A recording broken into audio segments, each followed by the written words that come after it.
It was supposed to be a proud moment.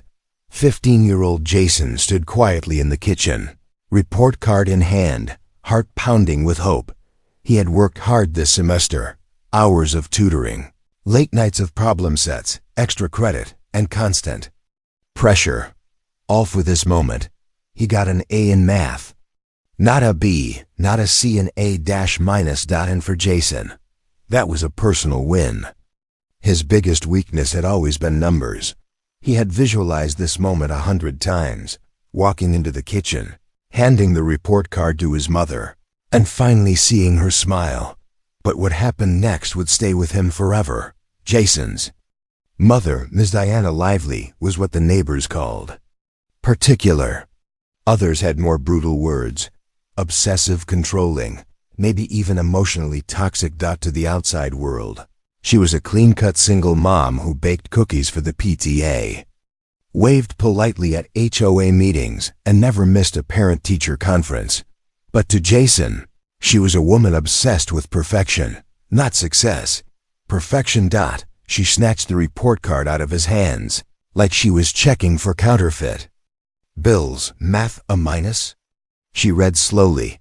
Her expression darkened. A minus? She said again, louder.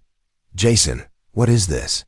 Jason looked confused. Mom, it's better than last semester. I had a B+ then. I raised it. But Diana didn't hear the effort. She only saw the minus. You know what colleges think when they see that? They see a student who could have gotten an A, but didn't try hard enough. Jason's heart dropped. I did try, he started. Clearly not hard enough, she snapped.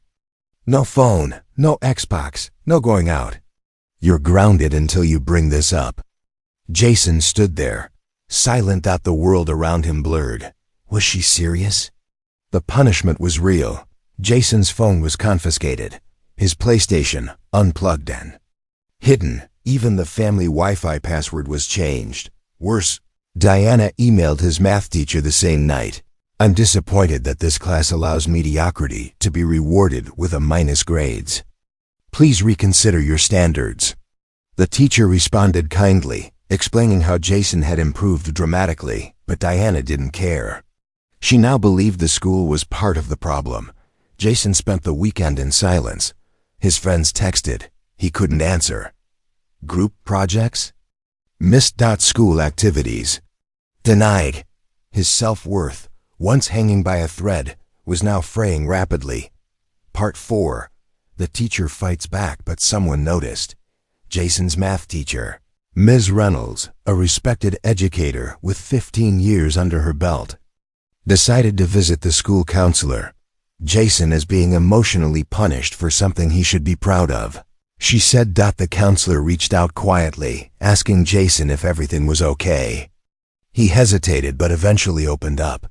He didn't accuse his mom, but his silence spoke volumes. The school did something rare. They flagged the situation as a mental health concern and looped in a social worker. Diana was furious when she got the call. A social worker? For what? Because I expect my son to succeed?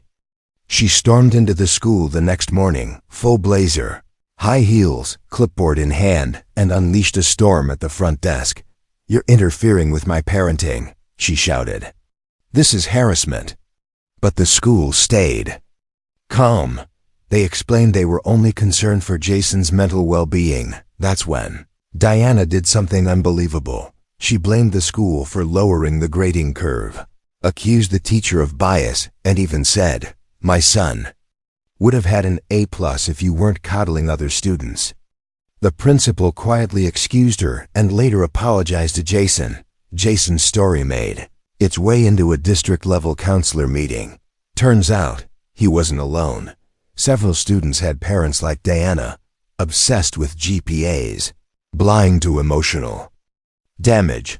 The district decided to host a private parent workshop, and Jason's counselor invited Diana personally, without naming her case directly. She attended out of pride, to correct other bad parents. But when the speaker started talking about toxic perfectionism, the examples hit too close to home. Grounding kids for 1-point grade drops, treating effort as failure, measuring love through report cards. Diana sat there, still and silent. For once, the mirror was turned toward her. Things didn't magically change overnight. Diana didn't hug Jason and say sorry. She didn't cry. There was no piano music playing in the background, but she did quietly return his phone. And one night, she knocked on his door and softly said, "Next semester, let's work on this together." Jason didn't say anything.